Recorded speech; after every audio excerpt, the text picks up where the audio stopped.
Natural Studio Khargone, Music Director Dinesh Kohli.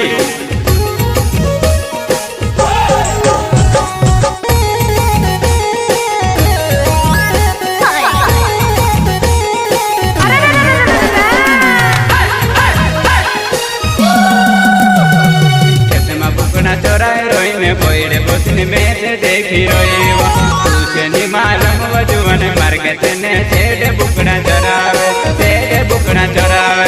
अच्छा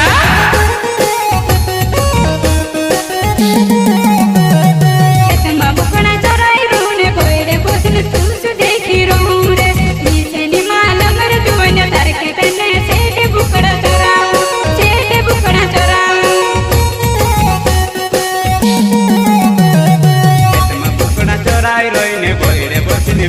देखी रोईवा